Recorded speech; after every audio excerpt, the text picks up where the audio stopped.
Of making this video is to demonstrate our assigned topic by Sir Abdul Fattah and the subject of graph theory. So the topic of our presentation is graph theory and game development and AI. So basically, what is graph theory? Graph theory is about nodes and vertices. ठीक है? Vertices means point or entities in the graph, and edges are the connection between those nodes. Graph theory model relationship and network.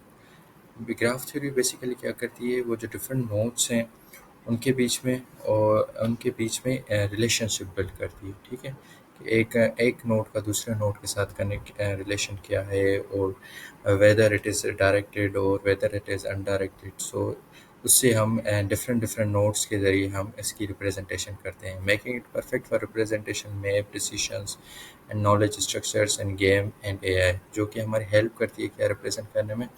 Different games होती हैं जिसमें maps होते हैं, उन्हें represent करने में, डिसीशंस टेकिंग में, उसके अलावा नॉलेज वगैरह स्ट्रक्चर करने में, गेम एंड एआई में।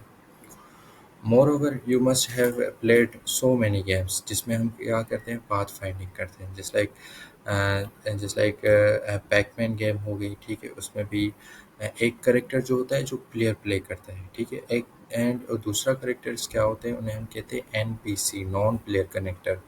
Those characters are AI characters or other characters which are basically opponent of the players। ठीक है, जो आपके opponent होते हैं, आपको गोल होता है उनसे सेव होके उस लेवल को अप करना है। ठीक है, अपने आप को सेव करके अप करना है। सो अगर हम इसमें ग्राफ थ्योरी का रोल देखें तो वो बेसिकली क्या होता है। ठीक है, वो हमें ऐसे हेल्प करता है कि जो एनपीसी करेक्टर्स होते हैं वो बैकएंड पर उन पर डिफरेंट एल्गोरिथम्स लगाए हुए होते हैं, जिनकी बेसिस पे वो मूवमेंट्स करते हैं और आपको मारने की कोशिश करते हैं। ठीक है, जैसे आपके पॉइंट्स कट जाएँ। ठीक है, उसमें क्या होता है, nodes basically intersections and paths edges होती हैं। ठीक है, तो वो बैकएंड पे यहाँ पर भी ग्राफ थ्योरी ही यूज़ होता है गेम्स में। Those games which are path finding and navigation games, such games, their popular algorithms जो यूज़ होते हैं वो एस्टेरिक एंड डिजिस्ट्रार एल्गोरिथम। डिजिस्ट्रार एल्गोरिथम में भी बेसिकली क्या होता है कि हम shortest path in terms of cost बात करें तो लोएस्ट कॉस्ट वाला पाथ चूज़ करता है, और हम इन टर्म्स ऑफ डिस्टेंस बात करें तो वो शॉर्टेस्ट पाथ फाइंड करने की कोशिश करता है। मोर ओवर क्या होता है, गेम की साइड इन गेम में लेवल्स एंड वर्ल्ड डिज़ाइंस होती हैं। ठीक है, अगर हम मैप गेम्स की बात करें तो we all must have played GTA vice city game, grand theft auto game. उसमें भी बेसिकली क्या होता है कि जो मेजर मेजर नोड्स होते हैं, उन जो सिटीज़ होते हैं, वो those are represented are nodes. एक मैप होता है उसी गेम की साइड में जो कि रिप्रेजेंट करता है डिफरेंट सिटीज़ को, उसमें मेजर नोड्स होते हैं वर्ल्ड ग्राफ में। देन उन सारे नोड्स के बीच में पाथ हो जाए, जिसे हम गेम में एक मिशंस पास करने के लिए डिफरेंट लोकेशंस पे जाते हैं। ठीक है, और जो वो इम्पोर्टेंट लोकेशंस होती हैं जिन्हें पास करते करते हमारी लेवल अप होती है, उन्हें हम क्विज लोकेशंस कहते हैं in the gaming terminology. So these are levels and world design in terms of games में इस तरीके से यूज़ होता है। Cities are the major nodes and path are the connections between those areas, and quiz locations are those locations which helps you to level up in the game।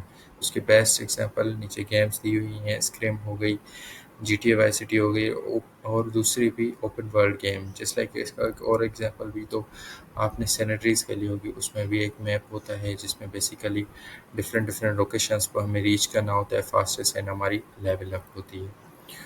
Moreover अगर हम बात करें तो एक दूसरी टाइप ऑफ गेम्स में भी use होता है स्किल ट्रीज़। अब स्किल ट्रीज़ बेसिकली क्या होता है, स्किल ट्रीज़ में ऐसे होता है, for reaching the next node first you have to acquire the previous node skill. So these are the skill nodes. That means जैसे ही आप पिछली स्किल्स को एक्वायर करते जाते हैं तो then your next level will be unlocked. ठीक है, स्किल ट्रीज में बेसिकली क्या होता है, आरपीजीज होते हैं, रोल प्लेइंग गेम्स होती हैं जिसमें एक नोड पे एक आपको कैरेक्टर और रोल प्ले करते हैं जिसकी आप कंप्लीटली स्किल अक्वायर करते हैं, देन आप नेक्स्ट गोल को रीच कर सकते हैं। ठीक है, जिसमें रिप्रेजेंट है each skill is equal to node. Dependencies basically होती हैं जो एजेस होती हैं। ठीक है, वो एजेस को ट्रेवल करने के लिए first you have to acquire previous skills, और दैट इज द डिपेंडेंसीज।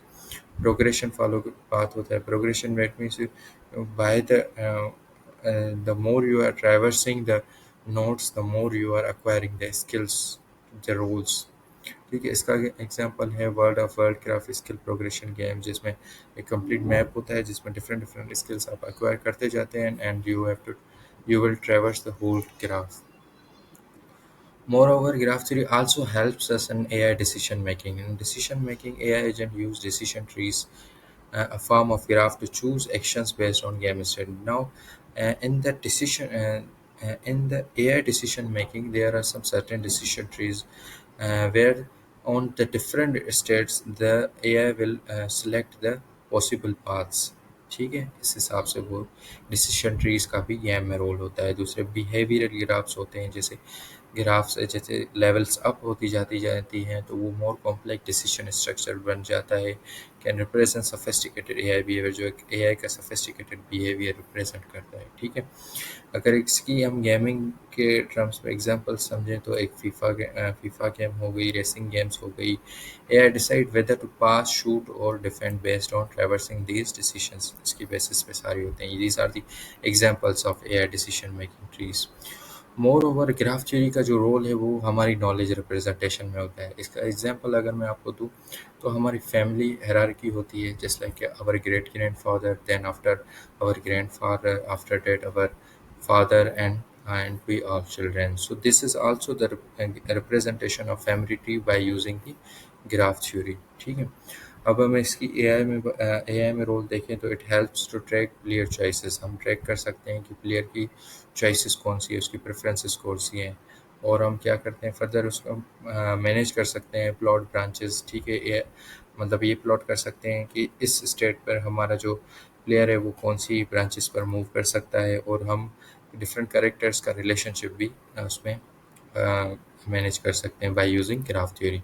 अगर हम गेम वर्ल्ड्स की बात करें तो उसमें हम प्रोडक्ट्स का रिलेशनशिप देख सकते हैं। ठीक है, किस प्रोडक्ट का रिलेशन किससे क्या है। ठीक है, and further track quiz dependency. अब quiz dependency I already have told you कि वो क्या होती है।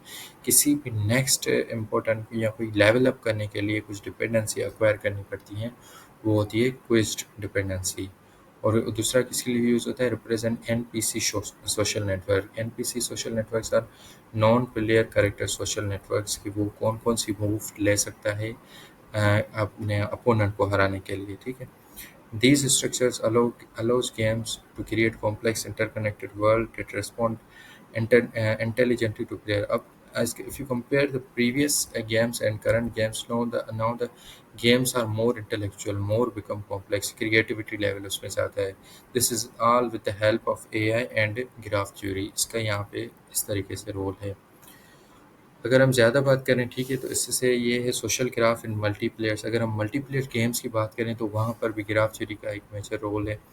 Just like connection between players can be modeled as a graph to enhance multiplayer experience. Just like we all are playing multiplayer games, just like PUBG। ठीक है, PUBG में भी क्या होता है, मल्टीप्लेयर्स होते हैं।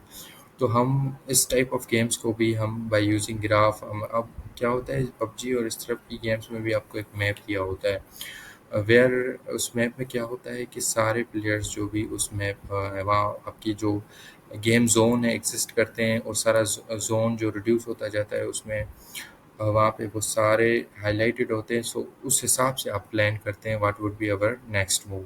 सो यहाँ पर भी ग्राफ थ्योरी का मेजर रोल है। इस फर्दर डिस्कस करें तो clans and guides, hierarchical player groups होता है। ठीक है, अब ग्रुपिंग वाइज प्लेयर्स होती है, कुछ हमारे अपोनेंट ग्रुप होते हैं, कुछ एक टीम वाइज मतलब सारा ग्रुपिंग की होती है। यहाँ पर भी ग्राफ थ्योरी का रोल है। मैच मेकिंग के लिए होती है फाइंडिंग सूटेबल अपोनेंट। हम सूटेबल अपोनेंट देखते हैं। ठीक है, हम जस्ट लाइक अक्सर गेम्स में आप देखते हैं ना कि जो प्लेयर्स होते हैं उनकी लेवल्स होती हैं, level 1, level 2, level 3। If a person is belongs to level 3 then he must be looking for a level 3 opponent. ठीक है, तभी वो उसको अच्छे तरीके से उसको कॉम्पीट करने में मज़ा आएगा, बजाय एक लेवल 3 वाला प्लेयर एक बिल्कुल बिगिनर से प्ले करे। ठीक है, इस तरीके से मैच मेकिंग में भी ग्राफ थ्योरी का रोल होता है। और दूसरा फ्रेंड नेटवर्क्स में भी यूज़ होता है, सोशल कनेक्शन बिटवीन प्लेयर्स। अब जो प्लेयर्स होते हैं उनके बीच में एक सोशल नेटवर्क भी होता है कि जब भी वो प्ले करे तो उसका जो फ्रेंड सर्किल में भी जो भी ओन है पर्सन या जिनसे वो ऑलरेडी प्ले करता है वो एग्जिस्टिंग हो, तो उसमें भी उसको गाइड करता है ग्राफ थ्योरी। ये सारे These all are the major role of graph theory in games and AI. So further